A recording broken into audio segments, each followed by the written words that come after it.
Emmanuel, are you with us? We have Emmanuel Echa. Good morning. Yeah, I'm here with you. Emmanuel Echa is the founder and CTO of Songhai Labs. Emmanuel, you're welcome. Thank you very much. Good morning. Yeah, you're welcome. It's a pleasure to have you on. So we are also grateful to our sponsors, people that are behind all this, that made this to happen. We have Nimedis Technology, we have MTech, we have Miami University Blockchain Club. So today we'll be talking about the state of blockchain and cryptocurrency. So what we are looking at now you've seen what is going on in the ecosystem and what is happening in the world today. So how is the state of blockchain and cryptocurrency when it comes to regulation? So what should be done in the aspect of regulation in blockchain? These are things that are affecting the ecosystem. So Ratnam, let's start with you. What's your take on that? Sure. So thank you so much, Lee, for that question. So let's take this regulations, cryptocurrency, and the blockchain into two different phases, during the pandemic and then before pandemic. Okay. So even though before the pandemic has happened or started, there are a lot of pressure on adopting a cryptocurrency from various agencies, various countries, and various local bodies. Now, there are certain things that has really changed the way that everyone is looking into in terms of the regulations. Now, if you really look into the numbers, then altogether there are around close to 3,000 cryptocurrencies in the market. And then if you really look into the equivalent of US dollars, then it is around close to 275 trillion US dollars. That is huge. Now, and that amount is all about individual users, investors, money is hold up in the cryptocurrency. The problem here is that the value or the swing, the extreme swing that occurs in the cryptocurrency market. Because of that swing, the extreme swings, the investors are losing money. Now, no one knows what currency hold what value. So no one knows what currency is real. No one knows what currency is really real or stable coin. So that's why a lot of companies, they started, they opened the door, they shut down the door immediately without any reason, no traces of anything. Plus, there are a lot of cross borders that was happening without the knowledge of the local government, because the biggest revenue that the government comes is from the revenue of the taxes. So because of the movement of the assets or the fund money fiat going out of the borders without notice is one other factor that is hitting the revenue. So keeping all these factors, now individual government, individual country, they started their own regulations to see how we can adopt it, how we can get into mainstream. So take for example in the United States, now even IRS is trying to track who is using cryptocurrency, either making profit or losing money out of it, regardless. So who is making money out of it, who's benefited, who is being traced, how is the money is held up. So keeping all these, now IRS is also involved in establishing the relationship, and that's why they all are bringing all the regulations into the market, into so that investors' money is protected and everyone money is protected, and then also we gain the money out of it. So that's what my take is. So regardless of the pandemic, so my point is that before pandemic, during the pandemic, and post pandemic, even post pandemic, it will become more and more rigorous, because now everyone looks the value in the cryptocurrency and also into the blockchain, obviously. And then you'll see that a lot of it will become mainstream as a day passes. It becomes more and more mainstream into the system, so that everyone just feel that okay, now it's just like a one more currency. Okay, so that's my take on it. Okay, thank you very much. Emmanuel, what's your take on that? Thank you very much, Lee. Hello, Radnam. Good Hello, morning. Hope you're Imani. having a safe moment as well. Yeah. For the state of regulation for the cryptocurrency, I'd say it's taking more time than expected. For Africa, it's even worse. In the United States alone, you have over five policy agencies just looking at regulation of the cryptocurrency. And in all of that, there still is some form of friction between these agencies. One sees cryptocurrency as a commodity, one sees cryptocurrency as a policy, the other sees cryptocurrency as uh, an asset. So there is that discrepancy, and that in itself has brought about a lot of friction in coming to a consensus about what decision will be made on cryptocurrency. Now, in the world over, regulations are pegged on the ability to tax a property or a commodity.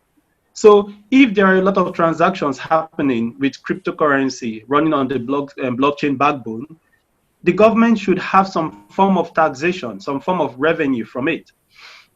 But as it is, there has been a whole lot of transactions, purchases, smart contracts that are handshaking day in, day out, and the government has not actually been able to track and tax these activities going on. And that has been a lot of problem for the government. And if the government doesn't have regulations in place that can aid in the taxation of transactions carried out through cryptocurrency, the government sees itself as losing, because the fiat currency at some point is going to be stalled by cryptocurrency is bringing. Cryptocurrency is crypto because it is secretive. It creates a lot of anonymity in transactions. It gives room for people. It favors a few and does not favor a couple. But one body here that has not been favored particularly is the government, because the government has to be able to get tax, and it is the tax that is used to run the country, to run the state, to run the financial institution are able to get back money put into R&D, money put into transaction. So for now, the state of the regulation is slow. Governments are looking at a lot of policies. COVID came, and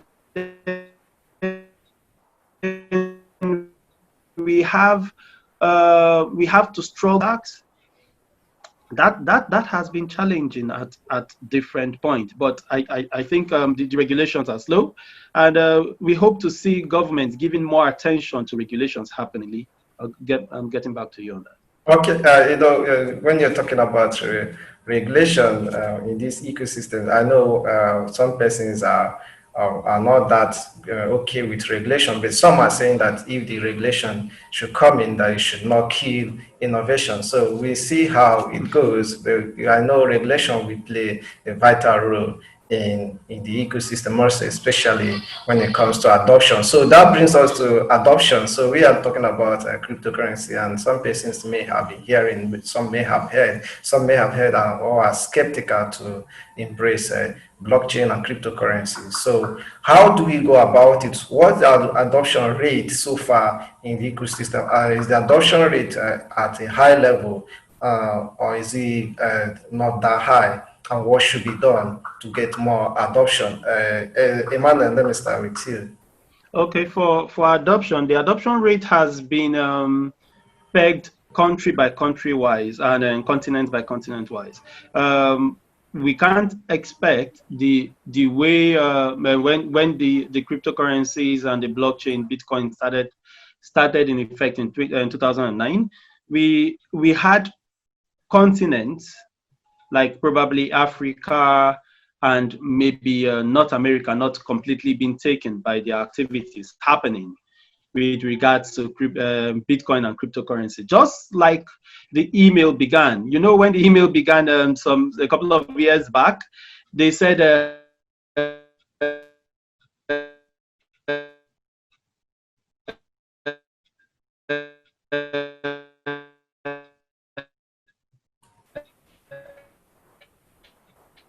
the emails were being point of the email was was delayed because people were skeptical, and email at the time, the internet at the time only had the email as the major source of usage. So at that point,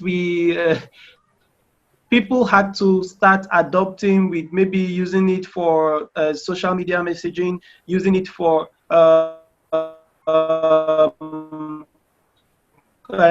later on, we now have a protocol which gave us the room to have Zoom video calls and voice calls.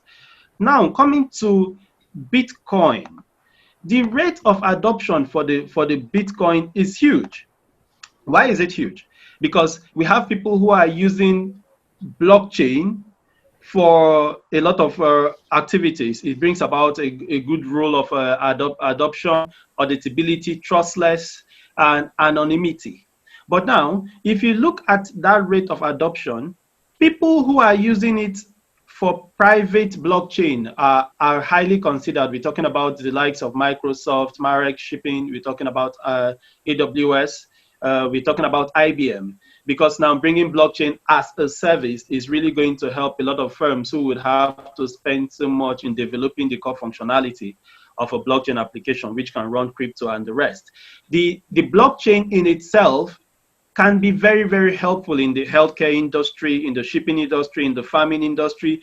Consider farmers in Kenya, farmers in Nigeria who have access to funds and who have access to 1 or 2 grants from abroad, and then in cutting out the whole middlemen who might either tamper with those funds and not get it directly to the farmers. The farmers can be where they are in any part of Africa, and then there's just a less than 10 minutes transaction of blockchain Bitcoin sent into these farmers' addresses, which they can redeem, cutting away all the role the middlemen can play in maybe taking all of that. So the adoption has come into healthcare, the adoption has come into agriculture, the adoption has come into shipping, the adoption has come into supply chain. The adoption is great because of what the blockchain in itself as a technology holds. But if we are looking further to the negative part of it, the negative part of cryptocurrency is there.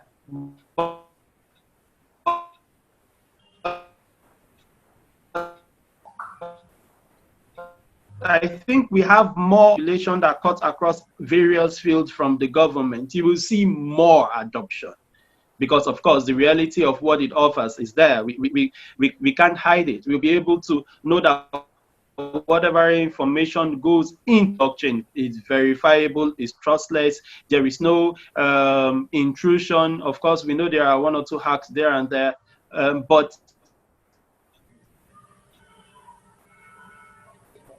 what matters most is the fact that the blockchain, and it is verifiable. We don't need to fall to any individual to make a decision. There has to be a consent 51% of people coming together to make that work. If that is not available, people would not be jumping onto the blockchain for the security that it provides. You can see systems we have here and there being hacked here and there, but the hacks on the blockchain is not that much. No doubt the hacks are there because day in, day out, the security policies, the modules, the architecture, the logic behind are being developed day in, day out. But if you, I would say the adoption rate is good, and we are hoping to see more adoption rate with the government giving more positive move to the regulation of blockchain. Okay. Thank you, Lee. Thank you very much. Right now, what's your take on that adoption? How far have you gone?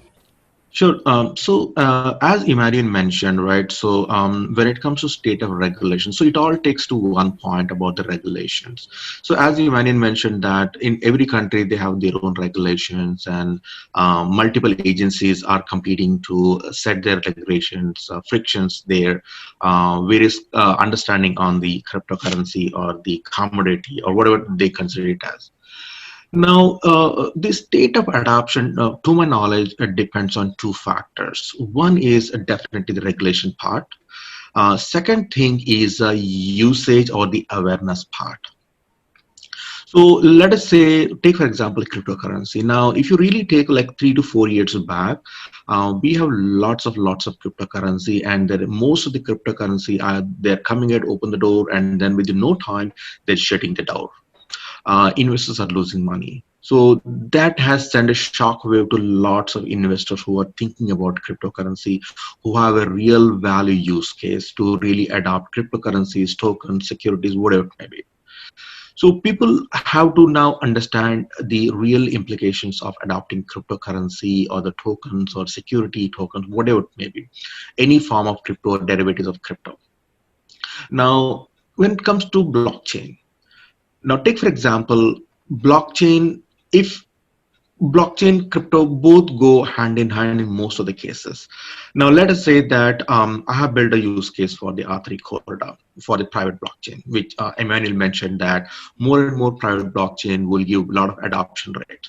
Now a lot of companies today are looking into the private blockchain because not necessarily they have a use case that have to be adopted with the cryptocurrencies. No, because a lot of use cases they just want to be trustable, verifiable on the network so that all the private participants on the network can participate. Now, take for example, healthcare orgs. In the healthcare supply chain, there are a lot of parties or the parties involved who want to do sign the transaction, verify the transaction. In that case, I use R3 Corda.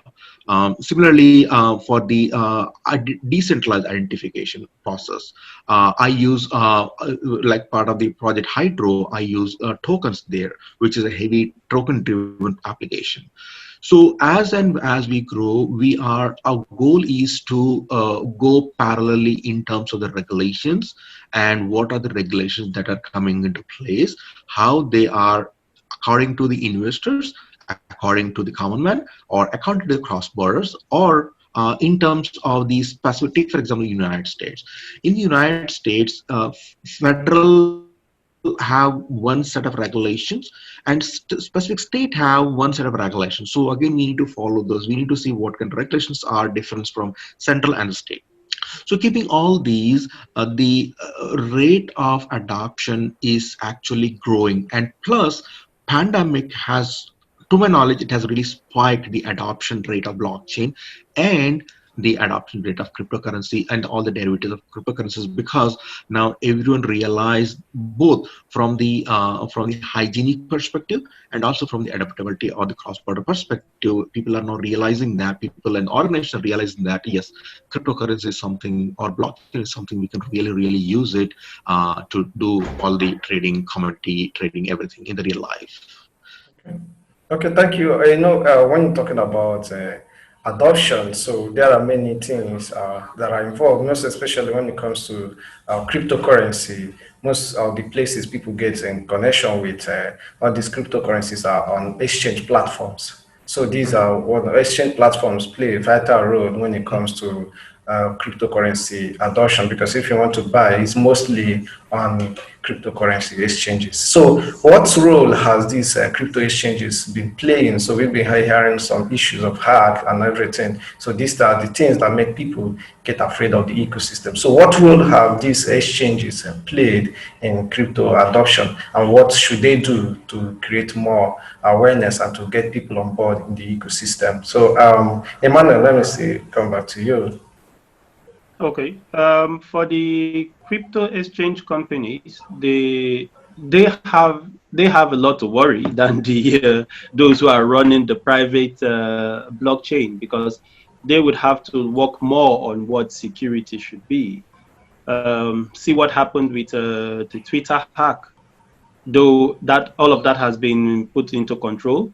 But a lot of hackers are going to be working with social engineering to see how they can gain access to either the exchanges, or we never thought there would be a possibility of using a Twitter hack of people like Mark Zuckerberg, Bill Gates, to get cryptos from individuals. Now, there's a possibility that we might be seeing a lot of that. See what happened with ransomware. Ransomware came and over 250,000 computers were hacked from 150 countries and more. And when that happens, a lot of personal information will be taken. You can imagine having access to people's Bitcoin addresses, their username and passwords for different exchanges and being able to access those addresses and send bitcoins across. We know for now, for the period of 3 to 4 years, we have seen those hacks on the rise, and that has brought to the knowledge of people questioning this level of security that the exchanges are providing. The blockchain in itself is not being hacked, but the exchanges.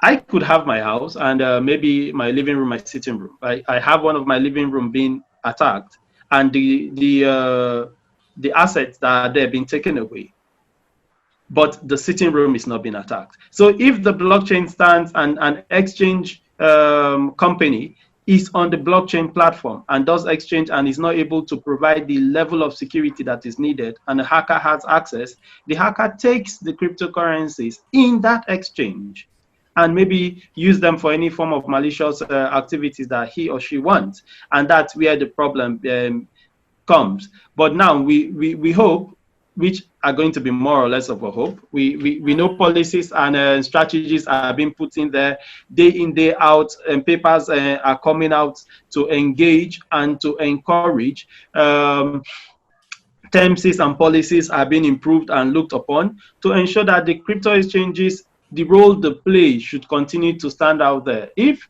those roles they play are being marred by the high level of hacks, that can become a very, very challenging situation for the crypto exchangers community. And if that continues, then we would have people not trusting the sole aim of blockchain, which brings about a lot of security. If that happens, it would be a lot of disaster for us, and it would greatly hamper the improvement of the blockchain cryptocurrency ecosystem. So that's what I can say about that for now. That's interesting. Right now, what's your take on that? The roles of these exchanges, what they have been doing, and how they can do to improve and get people on board? Yes. So adaptation regulations, if they have to happen, then crypto exchanges are the key player in giving the awareness and the confidence in the investors and the government. Reason, as Imani already mentioned, that take for example recent hack on the Twitter, right? So a lot of people have attracted Bitcoin and say, okay, now you invest in this and then you will be getting a lot of money.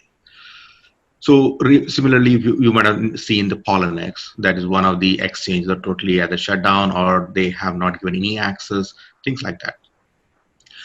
So now the critical thing that why exchanges are very crucial in adopting this is that this is the only platform or only bridge that can do conversion between token to token or crypto to crypto. Now, because we have like around 3,000 or so, at least to mana, there might be more than that, which are listed in the coin marketplace, coin market cap. So now, if they want to do any kind of exchange, it's imagine that if there are no aircrafts, imagine that if there are no telephone, imagine that there's no WhatsApp. How people gonna communicate to the rest of the world? It's like a same thing in the crypto world. If there is no crypto world, meaning that almost all adoption rate, I would say it will come down to zero. So, for example, Binance, right? So even last year, the more secure platform, crypto blockchain platform, Binance was hacked. So now it all takes to one point about the security, regardless of the crypto market or blockchain market, regardless. At the end, it takes to the security of the data because that holds the money, that holds the value, that holds the token. On top of that, that holds the confidence of the investors and the local authorities. If both we can build the confidence, then adoption rate would be higher. And once the adoption rate is higher, then individual can see a value of adopting a crypto or the blockchain both. That's my take on that. Okay, for our viewers, in case you have questions, you can drop it at the comment section. For those of our viewers joining us on Facebook, you can still drop it at the comment section. We'll be able to get them out. So, we see on this topic, our topic today is the state of blockchain and cryptocurrency. So, we are trying to see how the blockchain and crypto space have been performing. So that takes us to another question for today. During this, we are in a pandemic period and many assets have been suffering. So how can we say that most especially cryptocurrency has really performed in this period of COVID-19? Right now, let me still get back to you. Sure. So means again, same point on during pandemic and then even before pandemic. There are again back to the same point. There are around 2,500 to 3,000 plus of cryptocurrency which are in the market or derivatives of cryptocurrency. Sometime when I get a time, I really look into their use case to see, okay, what has motivated them to bring to that idea of bringing that crypto, because each crypto has its own story to really feel or to really associate with the real life use case. Really, they have a real use case. It is not that they're just into the market just for no reason. They have real value. Now the problem is that the rate of adoption. Now the rate at which they can make the believe the investor or the common man that, okay, now my crypto has a value because of this value that's going to add to the real life value. So because someone has to really throw that value, make the confidence into the investors, the common man, they have to take the journey to the market. Now, take the journey to the market, a lot of investors, a lot of crypto require a lot of additional investment. Now, because 3,000 plus of crypto are in the market, no one knows which one has a real value when it comes to the investor point of view. I agree from the company point of view, from the innovator point of view, but from the investor point of view, there are not many who really trust the crypto market yet because of the regulations, adaptation, value, cross borders, a lot of factors. Now, because and plus on top of that, they have a lot of cryptocurrency. They have shut down the door like enormous, and the fear has not gone away in terms of the minds of investors. So that is one thing that is really hampering. And on top of that, the belief on the crypto is still there because again the pandemic cases. Okay. Now when it Okay. comes to pandemic, yeah. Okay, talking about performance of crypto in this period, some people have been able to say that gold has been able to make about 20 something percent increase this year. And some are saying, if you look at Bitcoin have been able to make more than 40% increase in price this year. So that should be able to know how is it a way to judge the performance of crypto. Let me get back to you, Emmanuel. What's your take on that? Well, the crypto market during the pandemic, had its highs and lows, but I think at this point we've seen increases, we've seen decreases, and of course we know Bitcoin is volatile. It's for you to have the demand and the supply of Bitcoin being determined by individual. It's a very tricky process. We have seen that volatility being affected over the years. We've seen the highest point of Bitcoin getting people to go into real investment in Bitcoin, and in later years we've seen the lowest part getting people to go back and try to get their resources out and convert them to fiat currencies. Now, we know there are a few cryptocurrencies suffering out there.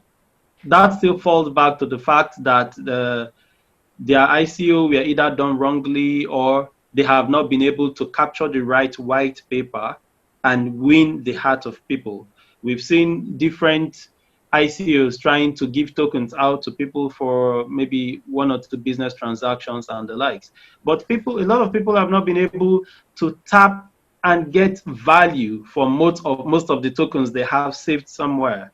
And over the years, we've seen startups who started one or two blockchain related projects offer tokens to people going and losing, investors losing their money completely. A lot of them have actually taken the wrong tool. A lot of them were actually fraudulent. We should not forget that. And a lot more could not actually manage the technicality behind the cryptocurrency. And go type on the internet, look for blockchain developers. You see they are scarce, and the few that you have, you cannot be sure they have the right skills. They don't have the right programming skills. We have developers, programmers jumping in, but a lot of them have not grabbed Solidity. Solidity is the main programming language that runs all of this. And once you don't have that right, we know what programs do. You have softwares that break countries. We have softwares that break processes. So if we don't have that corrected in the first place, that's a problem. So we have the architecture suffering, firstly, from security. The pandemic came and the Twitter hack was the wrong time for that to happen. We have more people at this point during the pandemic using a lot of online resources. We have a lot of people having more crypto transactions because they know, okay, right now I'm home, I can't go out there, because of the ability to work remotely. Bitcoin provides all of that, and the blockchain technology provides that. But the few hacks here and there we have brings more suffering to the crypto world and the crypto assets that people have. So with that, there are a lot of questions happening, and that in a way it's hindering the level of adoption and bring about a lot of panic too. The pandemic in itself is a lot of panic in its own. We should not get more information about hacks like what happened with Twitter. But looking for moving forward and looking towards a brighter part of the tunnel, we know it took the internet almost a decade before we had like a good level of adoption. That is also coming to Bitcoin and the blockchain technology. I know we are already past a decade for Bitcoin, but we should understand that Bitcoin and blockchain in itself has a very, very strong friction with the government, because the level of openness and the level of the level of adoption of individuals, of the public, having more knowledge about Bitcoin and the blockchain would overwhelm what the government intends to do. And the government, of course, we know is not willing to have people flow with that level of leverage. The government wants to still have some form of control, and of course, the Bitcoin and having a lot of Bitcoin assets can have people going up and down without being taxed, and the government doesn't want to see that. Thank you very much. In case you're just joining us, this is CoinNewsExtra. We are on virtual blockchain and cryptocurrency panel discussion. This is the 17th episode. So if you have questions, you can drop at the comment section. So let's just check. We just have one question at the comment. I don't know. I say Ram is talking about what about Hydro? I don't know what Hydro is. So somebody is asking what about Hydro. So is there anything to it? I don't know what that is. So let's see. Do you have anything to say right now? Yes. So Hydro is a project that is where I'm working on as CTO. Project Hydro, not a Hydro, the Project Hydro, which is a spin-off of the Hydro. So that's what I'm working on. And then we are building a whole dApp store. One example is called a Snowflake. That is a decentralized identity aggregator, like a built on ERC 1484.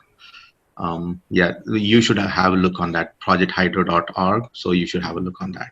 Okay, thank you very much. So I have a last question here. We've seen the pandemic, still on the pandemic affecting many businesses, and we are looking at some startups. You know, some startups have been able to suffer a deep blow by this pandemic. So how are blockchain startups faring in this pandemic, and how can they thrive to survive? How can they survive in this period? Right now, let me start with you. Sure. Again, back to the point on the cryptocurrency and blockchain, two different projects. Because if it is a cryptocurrency, then it has a lot of pressing step that they need to consider. As Emmanuel mentioned, getting a resource, technical resource, is a challenging part. So because my use case is more into non-crypto, like take for example, Project Hydro is a crypto market.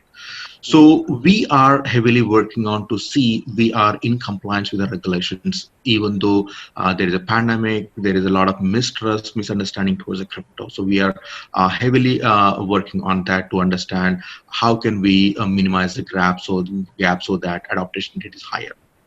Also, from the blockchain side, I have built R3 code. I have built the other blockchains as well for the startups.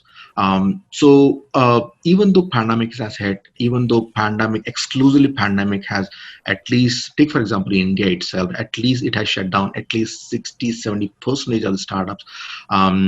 Just they shut down the door. They're exclusive on the blockchain side, not exclusive on the blockchain side, but at least on the all the startup side.